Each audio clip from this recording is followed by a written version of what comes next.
Hello and welcome back to my modded F125 series. Hope you're having an amazing Christmas and Boxing Day today. I've just come back from my own meal from Boxing Day, but I hope you guys are having a blessed time and hope you're enjoying this holiday. We're back obviously for round part 11 now actually, so we're actually getting near to the end of the series. You see in the background I'm making a few upgrades to the car. This one obviously is the combustion chamber, which is going to come after Monza, so after this Grand Prix and the next one, the next upgrade is going to come. So that's quite a while for us, which I thought was a bit long, but that's literally one of the cheaper ones I could literally afford, because I've been doing, again, every single round I've been doing these practice sessions, and honestly every single weekend I'm not getting a lot of resource points. In the older F1 games, in like, you know, F1 2019 or in 2016 when these resources points came into the game, you used to get a lot more for what you can, and nowadays there's a lot, obviously maybe inflation, I don't know, but jokes aside, it's just a lot harder to obviously get kind of upgrades with the cars. So it's definitely a tricky obstacle to maybe overcome, or maybe it's with the team. I don't know if it's different, like different teams you get different kind of aspects in resource points and what, I'm not too sure. But anyway, we're here for obviously at the Dutch Grand Prix, obviously the home of Max Verstappen's Grand Prix, so it's going to be a really interesting for, obviously he's the driver in the lead, the championship so far by I think about 27 points ahead of Piastri and Leclerc. I can't remember exactly, but obviously we're coming through obviously on our first qualifying lap. Following behind Kimi Antonelli, he gets really close, right in the way of us actually, which is really, I'm not sure what, again, and a Mercedes in the way of us, so originally I don't understand, which is a little too close for us, which again, way too close for my comfort. Now coming through near the end of the lap, behind George Russell, and he almost pulls literally into us. He nearly like almost like tried and, I don't know, try and hit me, but come across the line, it's not gonna be the best lap, but obviously it's just both of the Mercedes. I don't know if it's something against me. Again, I've been talking with Mercedes twice now already this season, but it doesn't make much sense of why they got something maybe against me, a bit personal. I'm not really understand, but obviously now going for our second qualifying lap, we're trying to improve, because I know I definitely can improve. It was obviously that close call of Kimi Antonelli is way too close, because he's just sitting on the racing line, which I don't understand, which we're coming through now, we see on screen. A lot cleaner, a lot more, obviously I use for the tyres, got a bit more of track, so trying to get a few more temps. Obviously now we're 4 temps now, comes to the end of the final lap, it's about over 6 temps, so it could be a good massive improvement for us. If we come across the line, it's going to be P4. Again, it's been our like special number for qualifying this year, so again, another P4 finish was really good. But we see, coming back into the garage, see that Yuki Tsunoda, P13, the Rebel 4, which is again, the second best car on the grid, finishing qualifying P13 a lot is definitely something really, really bad, obviously, because again, it's a Red Bull 4, they should be helping his team obviously fight for the championship. Again, it's costing them to Red Bull the Constructors Championship title fight. But you see, coming on to the final bit of qualifying, I decided actually to run, you see on screen, I'm actually going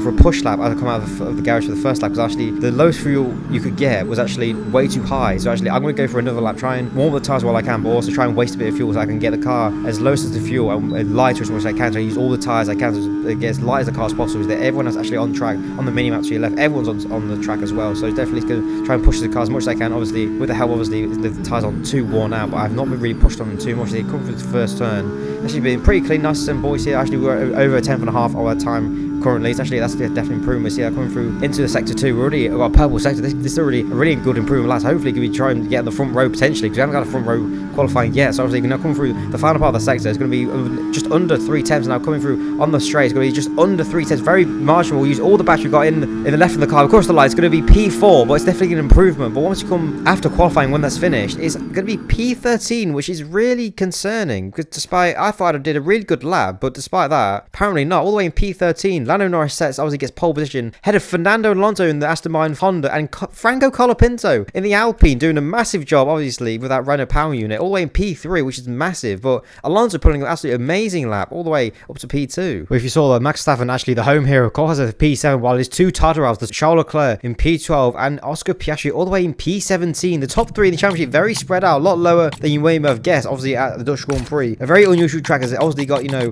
a very unnature kind of one-line track, obviously a bit of obviously camber in the first sector. It's definitely upsets maybe a lot of the fields. Definitely a very mixed grid, but you see actually coming on the formation lap, obviously a strategy. We're going on for the mediums, onto the softs, onto the end. But you see that everyone actually around us is already opting for the soft tyres. That's already really concerning. So the last time that happened was at Silverstone, and that was actually a massive disaster. So hopefully this is going to be as bad as it seems, but hopefully we try and bring some sort of push at the start as much as we can. But now as we line up to the grid, obviously coming to the end of the formation lap, we see that actually behind Charles Leclerc, which I forgot to mention. But obviously now we push as hard as we can, obviously with his medium tyres, got everyone on the soft tyres. But now we come to 5 red lights at the Dutch Grand Prix, Max Verstappen home Grand Prix, with the orange iron behind him. We see 5 red lights are now gone, as Charles Leclerc gets a bit of a poor start, as you get a bit of better run, obviously with the medium tyre. Got along Charles Leclerc, but obviously you held with the ERS a little bit further ahead him. But as we go a little deep into turn, we try all the way around the side of Paul, Aaron and Behrman in the Jägermeister house. So we go 3 wide on the exit, and now we're trying to get all use all the ERS on the exit, and now we're ahead of them as we 3 wide momentarily, but actually now all the way up into P10s, actually gain up 3 positions on the first sector, which is actually really helpful. Now we're trying to go on the exit of the middle carousel, trying to get past Nico Hulkenberg in the Sauber. Now using all the areas to help of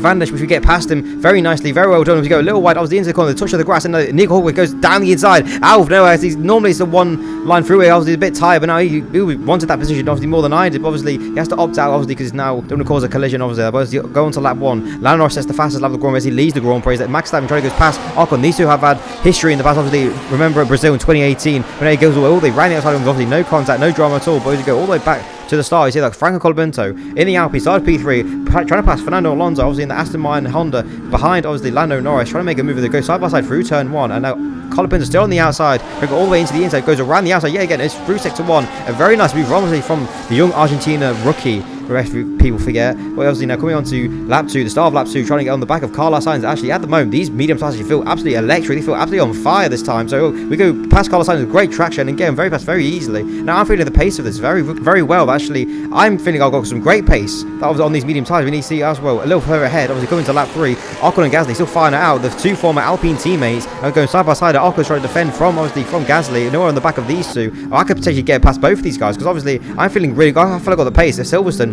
obviously being on the different tyre. I thought I was really slow. I didn't have the pace at all. But obviously here is Zandvoort being on medium tyres. Do you feel like I'm on the right tyre at the moment? We go past Gasly. I'm trying to go the back, the run on Ocon. Try to go all the way possible. Try and go fake him obviously to the inside. Try and make a tight line. Try and get past him. We can't quite. As we try and make him give the tight line. But obviously he's not letting it out very easily. But we get past Gasly very easily with the help of ERS. We go on to the end of the start of lap 4. Try and go Ocon. Try and fake it to the inside. Which we do a signature move. Try and go all the way around the outside. Which we do very nice and perfectly. Try and go all the way around the side. And we make the move 6 all the way up in P6. Just after 5 laps. All the way to P6 from P13, which is great from us. Obviously a bit from everyone else on the soft tyre. It seems like the soft tyre isn't the tyre to be on right now. But obviously going to lap 6. You see that Gasly gets past Ocon finally after a few laps battle. But behind them obviously it's Carlos Sainz. But behind them is Charles Leclerc being actually bombarded by actually Nico Hulkenberg in the Haas. Because obviously Hulkenberg is trying to stay ahead of Charles Leclerc. But he's obviously fighting for the championship. So he wants to try and keep the head of position as much as he can. But obviously this is going to affect both of them trying to stay on the back of Sainz. But I see that Charles Leclerc all the way right outside in the carousel on the camera corner. Very unique. I'm sure he stays ahead of him, which is good for him. But he's all the way back here. Yuki Tsunoda in a way P13. Oscar Piastri all the way in P15s. They only made 2 positions. That's bad for us these title fights so far. Because Verstappen all the way just ahead of us now. Actually in P6. Now going on to the end of lap 6 onto lap 7. We have actually a purple sector. You see that actually ahead of us. We see that Anthony has to defend from Colapinto and Verstappen. So obviously now it's a bit of a argy-bargy between the 2 young rookie drivers. Obviously in 2 different teams, two different power units. So it's definitely a little bit of different here. But obviously coming into the end of lap 7 now, it's gone really quickly again. I've said most of this is a one line obviously from most of this circuit. Obviously except from maybe near the end. But obviously said we also go into the end of Max Verstappen. I see that Franco Colapinto still lost position from Antonelli. So obviously now we've got a little bit of a mini train here between us 4 actually. So you've got 3 rookies and obviously the 4-time reigning champion of Max Verstappen. So now this is going to be a perfect run on the exit of the try and sail move. Obviously try and get a good exit on the exit of this little camber corner. Try and get a good exit. Try and do all the ARS to our advantage at all. Try and get past Max Verstappen. Obviously he's the title leader so far. Trying to get past them. Obviously trying to come past where me and Ashley have that near in qualifying. Trying to go down the side. Very close up between me and Max so far. He's got a bit more grip, a bit more life on his tires on that soft tire. We try and keep it down the side, which we do. Try and keep the door open. Try and force the door open. Try and get past Max Verstappen, which we do now, which is definitely it's an amazing move from us because that again is more than a possible one line through there. It's definitely very tight through there for us. We're now on to the end of lap 9. Lando Norris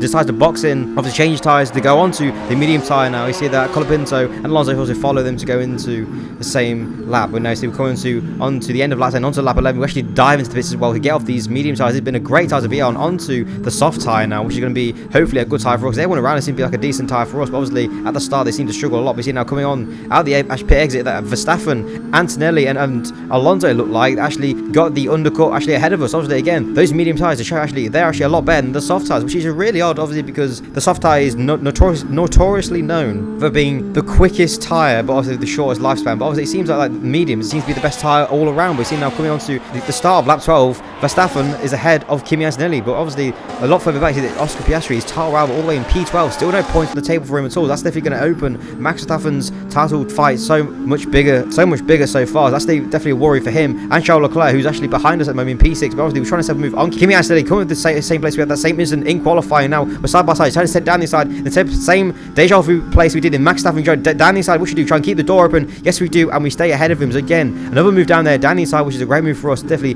double back-to-back, the same, even the same area. Very not easy, very tight. We see that Liam Lawson is actually out of the race. So again, which is very worrying for the V car, because it's been one of the poor cars of the season, which again, in real life, it definitely isn't. But we see, coming on to a replay of him, he has a massive engine blowout. Yes, again, like we did last time out in Hungary. Colapinto had one, but you see it now. That Honda engine in the back of that V car is definitely affecting, obviously, now Liam Lawson's race as he's out. We're now coming on to lap 13. You see that Anthony and Sainz are now battling out. Anthony actually struggling a lot on those hard tyres, actually. He's one of the few people actually to opt onto the hard tyres, which is definitely a little bit concerning. Now, obviously, a lot of people around us are on mediums or hards, but I'm the one, only few are now on softs. When they see that actually now Leclerc is getting the run on us, and I'm trying to give him, squeeze him to the walls as much as we can. Obviously, we're actually losing a bit of now pace on these soft tyres. Again, these soft tyres aren't feeling great at all, like everyone else did at the start of the race. Now, this is we have to defend as much as we can against Leclerc and against Sainz. Both the Ferraris, again, go on to lap 16, do the exact same thing, try and squeeze him to the wall, give him the tyre line so we can just outbrake him as hard as we can, because this is where we're using all of our kind of like, you know, gain as much time as we can, is using it all on the brakes, kind of like Marc Marquez style used to be on the Honda. We used to like struggle on the bike, but now you see coming to lap 17, the exact same thing for the third time. Not push him to the wall, but you know, squeeze him to the wall just so he gets the tyre line, so he can't dive down the inside like we are. And now he's just struggling to get past us, because obviously most of the track is just a one-line queue, obviously, because it's so narrow, so twisty and tight and quick. It's not viable. We see that Norris has a massive gap over Verstappen, and then obviously look further back to him. Fernando Alonso was singing a fantastic race, obviously in the Aston Martin Honda. You see that Leclerc sends it down the side of us, and now he's going to try and make a move. Obviously, he's going on to the final lap. So this is all or nothing for Leclerc at the moment. Obviously, the championship favourite, or one of the favourites, obviously fighting for this title so far. Second in the championship, fighting Piastri and Verstappen. We send it down the side into the camber corner. Yes, again, we try and stay ahead of him, which we do, which is really great for us. As we now see, coming to the on the middle part of the section on the final lap, we see that Lando Norris coming through on the final corner, going to win the Dutch Grand Prix again for the Orange Army, both for McLaren, not for the Dutch fans. We see we come across the line, staying ahead of both of the Ferraris, which would be a great P4, which is, again, I don't think I should have been there with those soft tyres. It's definitely a great race by us, a massive defence. Again, I would have shown more, but obviously most of it was literally into that turn one, because most of it was literally just defending, because again, a lot of it is just that for like one line through most of that track. Obviously, again, it's fast flowing, and you can't really make a lunge or a move, because if not, you usually clatter into the side. When we see that Lando Norris takes the win, try and maybe reignite his title fight against Verstappen and Leclerc and his team. Maybe see it all the way. Oscar Piastri getting no points in P11s. That's massive for his championship fight. As you see now, Max Verstappen extends his lead, 30 points now ahead of Charles Leclerc and Oscar Piastri. So Charles Leclerc takes now Oscar Piastri's place in second in the championship, which is now worrying, obviously, for him, which is, you know, can Charles bridge that gap to Verstappen? Obviously, them two have history, obviously, a long time in their car and career, but now coming to the constructors, McLaren extend that gap a bit, obviously, with Norris's win over Ferrari, ahead of Red Bull. So again, that's great for them, but that has been the Dutch Grand Prix, guys. I hope you have enjoyed this video. I hope you have an amazing holiday through Christmas, and, you know, there's going to be more videos to come before the new year, and I hope you guys enjoyed, and see you in the next one. Peace.